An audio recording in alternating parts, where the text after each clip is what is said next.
আসসালামু আলাইকুম রহমতুল্লাহি বারকাতুহু। প্রিয় শিক্ষার্থীরা, আজকে আমরা ডিএনএ রেপ্লিকেশন বা প্রতিলিপন, একটা ডিএনএ থেকে আর একটা ডিএনএ অণু কীভাবে তৈরি হয় সেই পদ্ধতিটা সম্পর্কে জানবো। দেখো, এখানে একটা আমরা চিত্র এঁকেছি। এই চিত্রটা হচ্ছে ডিএনএ রেপ্লিকেশনের একটি চিত্র, এবং আমাদের বইয়ের যে চিত্রটা আছে সেটার মতোই কিন্তু এনজাইমগুলোর অবস্থান আমি হচ্ছে লেলিঞ্জারের প্রিন্সিপাল অফ বায়োকেমিস্ট্রি বইয়ের যেভাবে চিত্রটা আঁকা আছে সেটার উপর ভিত্তি করে দিয়েছি। এখন খেয়াল করো, আমাদের ডিএনএ রেপ্লিকেশনের ক্ষেত্রে কি কি এনজাইম কাজ করে আমরা প্রথমে আজকে সেই সম্পর্কে জানব। তো ডিএনএ রেপ্লিকেশন বা প্রতিলিপনের শুরুতেই একটা সূচনা বিন্দু হবে, যে বিন্দুটাকে আমরা বলি অরি। অরি বিন্দুতে ডিএনএ রেপ্লিজম অর্থাৎ ডিএনএ প্রতিলিপনের জন্য যে সকল এনজাইমগুলো দরকার সেগুলো এসে যুক্ত হয়। তো প্রথমেই হেলিকেজ নামক এনজাইমগুলো একটা নির্দিষ্ট বিন্দুতে সংযুক্ত হয়, যেটাকে আমরা বলি অরিজিন, এবং সেখান থেকেই ধরো এই পয়েন্টে সংযুক্ত হয়েছে এবং সে সামনের দিকে অগ্রসর হতে থাকবে। এবং এই হেলিকেজ এনজাইমের কাজটা কি? হেলিকেজ এনজাইমের কাজটা হলো যে হাইড্রোজেন বন্ডিংগুলো রয়েছে অ্যাডিনিন থায়ামিনের মধ্যে, গোয়ানিন সাইটোসিনের মধ্যে, সেই হাইড্রোজেন বন্ধনগুলোকে ভাঙার কাজ করে হেলিকেজ এনজাইম। তো তুমি যখনই বর্ণনা করবা এই এনজাইমগুলোর বর্ণনা তোমাকে লিখতে হবে। তো হেলিকেজ এনজাইম যখন সামনের দিকে অগ্রসর হয়, তো আমাদের বইগুলোতে এইভাবে চিত্রটা দেওয়া, যেখানে একটা ত্রিভুজের মতো করে একটা চিত্র দেওয়া, যে হেলিকেজ এনজাইমটা সামনের দিকে অগ্রসর হচ্ছে, কিন্তু হেলিকেজ এনজাইমটা মূলত হচ্ছে যে কোনো একটা স্ট্যান্ডে এসে যুক্ত হয় এবং সেটা সামনের দিকে হাইড্রোজেন বন্ধনগুলোকে ভেঙে অগ্রসর হতে শুরু করে। এখন এই হাইড্রোজেন বন্ধনগুলো ভেঙে গেল, তো হাইড্রোজেন বন্ধনগুলো ভেঙে যখন সামনের দিকে যাবে, তো এই ডিএনএ অণুর ব্যাপারটা হচ্ছে এরকম। ধরো এই যে ডিএনএ অণুটা আছে, এই ডিএনএ অণুটা এইখানে একটা এই যে আমাদের হেলিকেজ এনজাইম ভেঙে সামনের দিকে অগ্রসর হওয়া শুরু করছে। এখন এটাকে ধরো এরকম ভেঙে সে এই পর্যন্ত চলে আসে। তো চলে আসলে এই স্থানে আবার প্যাচ শুরু হয়ে যাবে।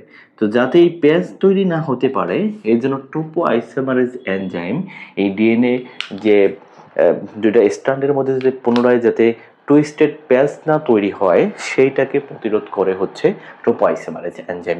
তো এক নম্বর এনজাইম হচ্ছে হেলিকেজ এনজাইম, সামনের দিকে হাইড্রোজেন বন্ধনগুলোকে ভেঙে অগ্রসর হয়। দুই নম্বর এনজাইম টোপো আইসোমারেজ এনজাইম ডিএনএর এই দুইটা স্ট্র্যান্ডের মধ্যে পুনরায় প্যাচ তৈরি হতে দেয় না, এবং গাইডেজ নামক এনজাইম আদিকোষে এই কাজটা করে থাকে। এবং সিঙ্গেল স্ট্র্যান্ড বাইন্ডিং প্রোটিন, যেটা দুইটা স্ট্র্যান্ডেই যুক্ত হবে এবং দুইটা স্ট্র্যান্ডে যুক্ত হয়ে যাতে পুনরায় হাইড্রোজেন বন্ধন তৈরি হতে না পারে সেই কাজটা এখানে সংগঠন করবে। এরপরে আমাদের ডিএনএ পলিমারেজ এনজাইম থাকে তিন ধরনের।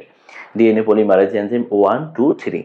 ডিএনএ পলিমারেজ এনজাইমের 3 নম্বর যেটা ডিএনএ পলিমারেজ 3, সেটা মূলত বেস পেয়ারিং এর কাজটা করে, অর্থাৎ অ্যাডেনিনের স্থানে থায়ামিন যুক্ত করা বা গুয়ানিনের পরিবর্তে ওখানে সাইটোসিন যুক্ত করা, বেস যুক্ত করার কাজটা করে হচ্ছে ডিএনএ পলিমারেজ 3 এনজাইম।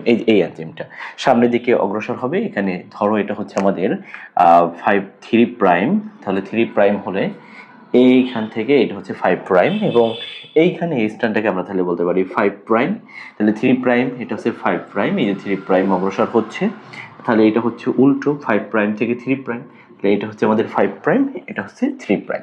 তো ডিএনএ পলিমারেজ এনজাইমের একটা ভূমিকা মানে বিষয় আছে, সেটা হচ্ছে ডিএনএ পলিমারেজ এনজাইম 3 সবসময় 5' থেকে 3' মুখে বেস যুক্ত করে। এটি কখনোই 3' থেকে 5'-এর দিকে কাজ করতে পারে না, অর্থাৎ এর দিক থাকে অলওয়েজ। এই যে খেয়াল করো, ডিএনএ পলিমারেজ এনজাইম এই যে সামনের দিকে ধরো, এই যে ডিএনএ পলিমারেজ এনজাইম অগ্রসর হচ্ছে বেস পেয়ারিং নীতি অনুযায়ী, অ্যাডিনের পরিবর্তে থায়ামিন, থায়ামিনের পরিবর্তে অ্যাডেনিন, এইভাবে বেস পেয়ার যুক্ত করে সে সামনের দিকে অগ্রসর হচ্ছে। তো এখন যে 3' থেকে 5' যে স্ট্যান্ডটা থাকবে তাকে ভিত্তি করে যেই ডিএনএ পলিমারেজ এনজাইমটা 3 এনজাইমটা সামনের দিকে যাবে, সেখানে জাস্ট আরএনএ পলিমারেজ এনজাইম শুরুতেই একটা প্রাইমার তৈরি করে। প্রাইমারের তৈরি করার পরে সেখানে একটা ওএইচ মাইনাস প্রান্ত তৈরি হয়, যেখানে ডিএনএ পলিমারেজ এনজাইমটা যুক্ত হয়ে সামনের দিকে অগ্রসর হয় এবং হচ্ছে এই অ্যাডেনিনের পরিবর্তে থায়ামিন, এভাবে গুয়ানিনের পরিবর্তে সাইটোসিন এটা যুক্ত করতে থাকে। কিন্তু যেটা আমাদের 5' থেকে 3' স্ট্যান্ড আছে সেটার ক্ষেত্রে তো ডিএনএ পলিমারেজ এনজাইম সামনের দিকে ডিরেক্টলি কাজ করতে পারছে না, এটাকে বিপরীতমুখী হয়ে কাজ করতে হবে। এর জন্য এখানে আরএনএ পলিমারেজ এনজাইম এসে একটা করে প্রাইমার মাঝখানে যুক্ত করবে। এই প্রাইমার যুক্ত করার পরে DNA polymerase 3 enzyme base pair যুক্ত করে এই পর্যন্ত আসবে, আবার এখান থেকে এই পর্যন্ত আসবে, এখান থেকে এই পর্যন্ত আসবে। এভাবে খণ্ড খণ্ড আকারে আমাদের যে 5 প্রাইম আর 3 প্রাইম স্ট্র্যান্ডের যে টেমপ্লেটটা আছে সেটার উপর ভিত্তি করে 5 প্রাইম থেকে 3 প্রাইম মুখী ডিএনএ পলিমারেজ 3 এনজাইম আর বেস পেয়ারের রীতি অনুযায়ী অ্যাডিনিনের পরিবর্তে থায়ামিন, থায়ামিনের পরিবর্তে অ্যাডিনিন, গুয়ানিনের পরিবর্তে সাইটোসিন, সাইটোসিনের পরিবর্তে গুয়ানিন যুক্ত করে সামনের দিকে অগ্রসর হবে। এখন এই জন্য এই যে যেহেতু 3 প্রাইম থেকে 5 প্রাইম মুখী যে স্ট্র্যান্ডটাকে টেমপ্লেট ব্যবহার করে ডিএনএ পলিমারেজ এনজাইম সামনের দিকে বেস পেয়ারিং রীতি অনুসারে অগ্রসর হয়েছে, সেক্ষেত্রে যেহেতু আমাদের কোনো একাধিক স্থানে প্রাইমার যুক্ত করতে হয়নি, এর জন্য এটাকে বলা হয় লিডিং স্ট্র্যান্ড। আর কিন্তু 5 প্রাইম থেকে 3 প্রাইম মুখী বেজের উপর ভিত্তি করে 5 প্রাইম থেকে 3 প্রাইম মুখী যে ডিএনএ পলিমারেজ 3 এনজাইম স্থানে স্থানে কিছু দূর পর পর গিয়ে বেস পেয়ারিং রীতি অনুযায়ী বেসগুলো যুক্ত করে, সেক্ষেত্রে আমাদের খণ্ড খণ্ড আকারে প্রতিলিপি তৈরি হয়। তো এই খণ্ড খণ্ডকে বলা হয় ওকাজাকি খণ্ড। এখন একটা কথা হচ্ছে, প্রাইমার তো আর ডিএনএর অংশ না, তাহলে এখানে প্রাইমারগুলোকে পরিবর্তন করবে কি? এইখানে মূলত ডিএনএ পলিমারেজ 3 এনজাইমটা কাজ করে। এটার কাজটা কি? এটার কাজ হচ্ছে যেখানে যেখানে প্রাইমার ছিল সেই প্রাইমারগুলোকে পরিবর্তন করে দিবে, প্রাইমারগুলোকে সরাই দিবে। তো ডিএনএ পলিমারেজ এনজাইম 1 এর কাজ হচ্ছে প্রাইমারগুলোকে সরাই দেওয়া।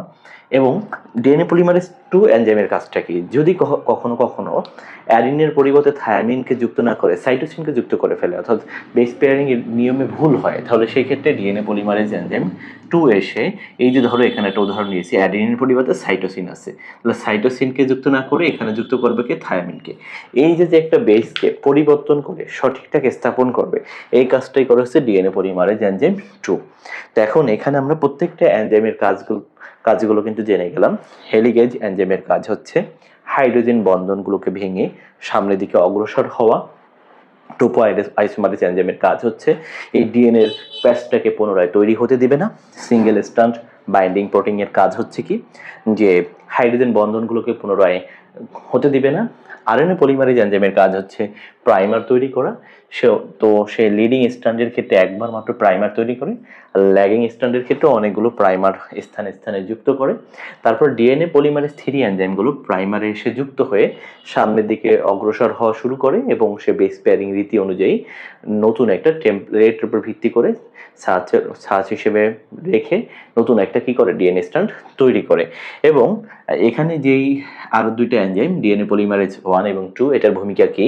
এই যে প্রাইমারগুলো যেগুলো ডিএনএর অংশ না, তাকে পরিবর্তন করার যে ভূমিকাটা রাখবে সেটা হচ্ছে ডিএনএ পলিমারেজ এনজাইম 1। এইগুলোকে প্রাইমারগুলোকে পরিবর্তন করে দিবে। আর কোথাও যদি বেস পেয়ারিং রীতিতে ভুল হয়, অ্যাডিনিনের পরিবর্তে থায়ামিন না হয়ে গুয়ানিনের পরিবর্তে সাইটোসিন না হয়ে যদি এখানে পরস্পরের বেস পেয়ারিং রীতিতে ভুল আসে, তাহলে সেই বেস পেয়ারিং রীতিতে মিসম্যাচটাকে পরিবর্তন করবে কি? DNA polymerase enzyme 2। তাহলে আশা করি তোমরা প্রত্যেকটা এনজাইমের কাজ সম্পর্কে জেনেছো আজকে। তো পরবর্তী ক্লাসে আমরা পুরো পদ্ধতিটা নিয়ে আবার আলোচনা করব। তো আজকে শুধু এতটুকুই বিষয় ছিল যে আমাদের এনজাইমগুলোর ভূমিকা কি, বা এনজাইমগুলো কোন এনজাইমটা কিভাবে কাজ করে। আশা করি ভিডিওটা সবার কাজে আসবে, বেশি বেশি শেয়ার করবা। আজকে এ পর্যন্তই, সবার সুস্থ কামনা করে শেষ করছি।